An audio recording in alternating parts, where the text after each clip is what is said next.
Hey, what's going on? I'm J.A. Dudley. Welcome to my channel. I I've had dreams of a simple life for a very long time.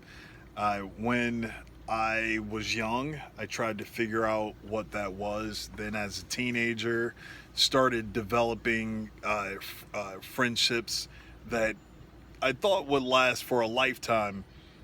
I had the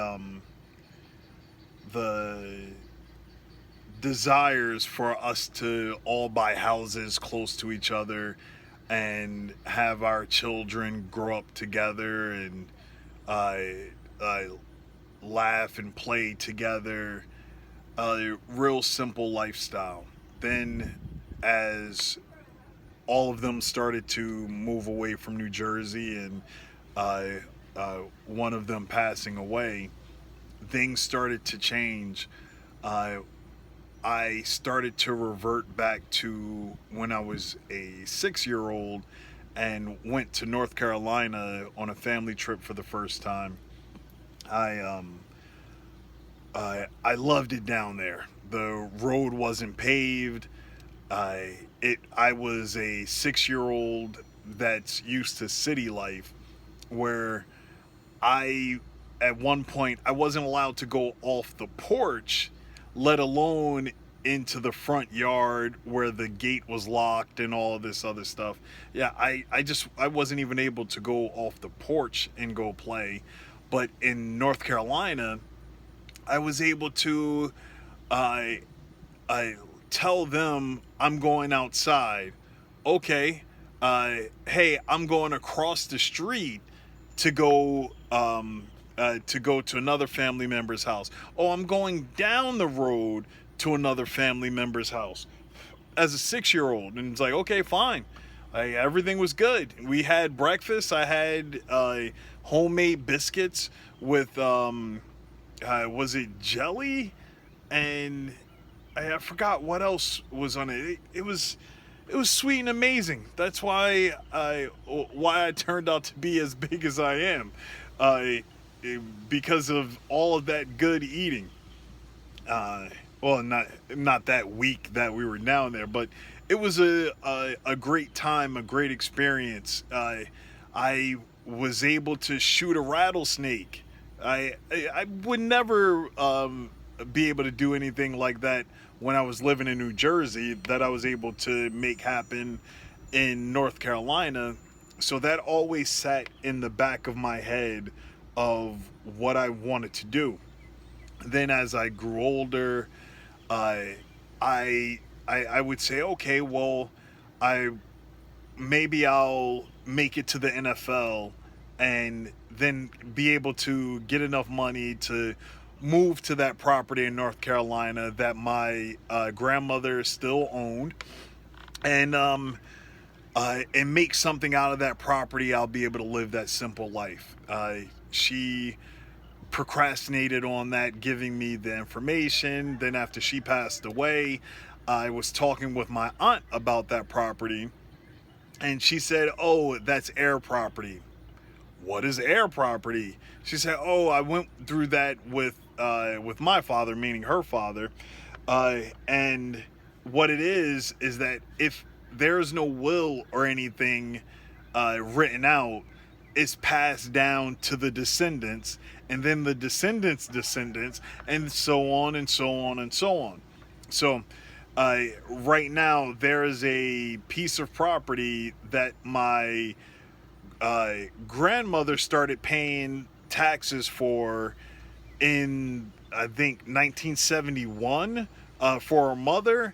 Then her mother passed away, and then the property just sat there. My grandmother's paying the taxes, uh, and not doing anything with it because she didn't want to be in North Carolina. She wanted to be up north in New Jersey. Plus, that's where she worked, at Beth Israel Hospital in Newark, New Jersey, as a uh, not a RN, a nurse's aide, because she wore the pink outfit back then. Um, she My aunt then gave me all this information saying, well, for me to be able to do anything with that property, I would either have to convince everyone on every side of my family of selling the property to me, so that I would have to pay out uh, that money to all of them. Come on, flies. I would have to pay out the money to all of them, which I didn't have, or they would all just have to sign their rights away to it and just give it to me. And I said, okay, well, can you find out the process? Maybe I can convince them. She was like, she doesn't think so. There are other members of the family that are stating claims or different things like that, saying that, oh, it was promised to them before your grandmother passed away. I was like, oh, this sucks. But now my aunt is still paying the taxes on this property, and I'm not exactly sure what's going to happen whenever she's to move on to her next existence. Come on, fly. So I I really wanted that simple life and existence in the country in the middle of nowhere. Then, as time went on, I went away from playing football, got into uh, uh, jujitsu and grappling. Then kickboxing, became a professional. Well, became a fighter. Had a few amateur fights. Then became a professional MMA fighter. And I said, okay, well, I will keep fighting until I am able to earn enough so that I could purchase my own property. I thought about moving to North Dakota because there was an oil boom going on out there, or fracking boom, natural gas, and all of that stuff. Then there was the thought of Kansas, to be out in the middle of nowhere. When I got with my wife, we were looking at places in Maine, the state. Also, Kansas, there was a property that I found out there. I started playing the lottery to just make this whole transition easier, so that if we really set our mind to it, we had this wishful thinking. If I was to win the lottery, then we can make this stuff happen. Outside of that, I'm going to have to just continue to grind, fighting and working, because I had other responsibilities that I had to take care of. So, as I was a fighter, I wanted to do something like Cowboy Cerrone did. He has the BMF ranch, where it's his property.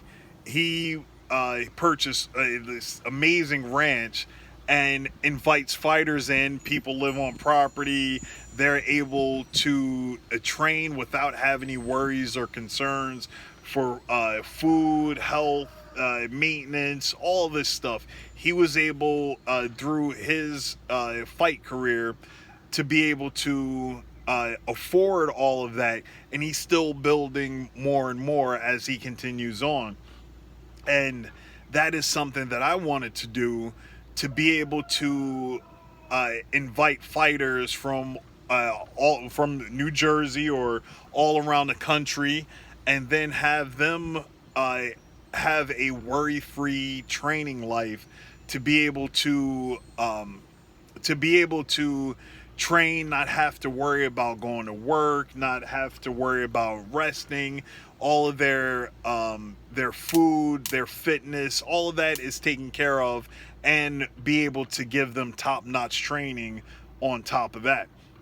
So that was another dream, and I had everyone that I wanted to go along that journey with. Like, oh, Tim Hands, he was going to be in charge of wrestling. Eddie Rowland was going to be in charge of grappling. Tom Velasquez, he was going to be in charge of Brazilian Jiu-Jitsu. I was going to be in charge of the MMA. Have Yoshi come in charge of Muay Thai kickboxing. And then other people that I had listed in my mind, that I was going to invite out to play pivotal roles in us developing the next generation of fighters.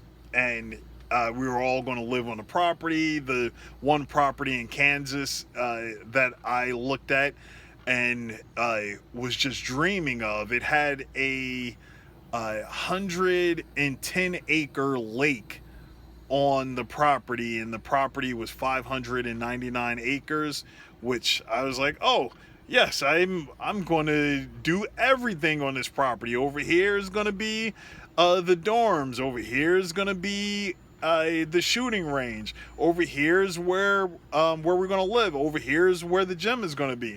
Had everything just planned out, and every week I would spend my $12. For lottery to be able to have that dream come true. And that may not have been the dream, because that's not what ended up happening. I then got married, started looking at my fight career and seeing what did I want to do. Did I want to be a over-the-road truck driver, a family man, and a fighter?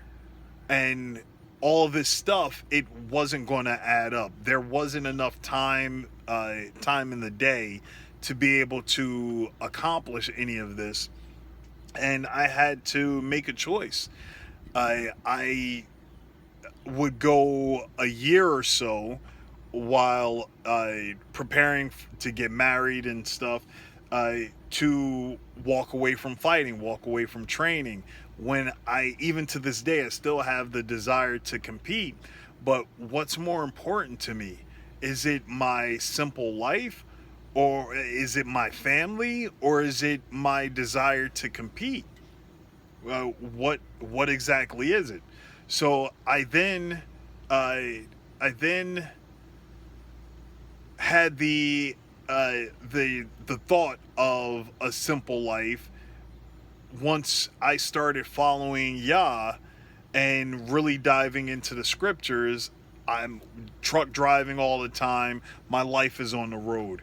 Well, I need my wife on the road with me. So all this time she's been riding in the semi with me as we were trying to conceive.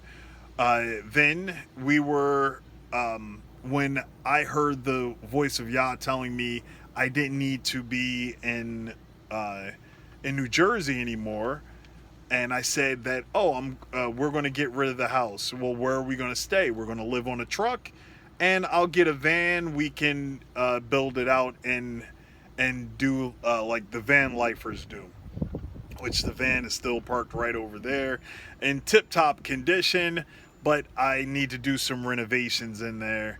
Eventually I will start that, but it takes time and money to put to it. And right now I'm talking to you all on a sideways iPhone on a gimbal, so hopefully it's not shaking or rotating too much while flies are nibbling at me or rubbing on me or something. But that part is unimportant. I was able to accomplish my simple life by diving into the scriptures and getting the message that Yah wanted me to do and be, and get me to where I needed to be at, so that I can strengthen myself, not only just physically, but have the simple life that I want, that I always dreamed about living, and also be able to live my purpose and share it with people and help people along the way. Something I've been doing for quite some time, but now I know the reason why, because Yah wanted me to do this. He just needed to make sure that I was mentally strong enough to be able to mentor and help so many others along the way. So that's really about it, about my simple life, living out here in the country, enjoying every minute and moment of it, and just happy. So find Yah, find happiness, and everything will be great. Shalom.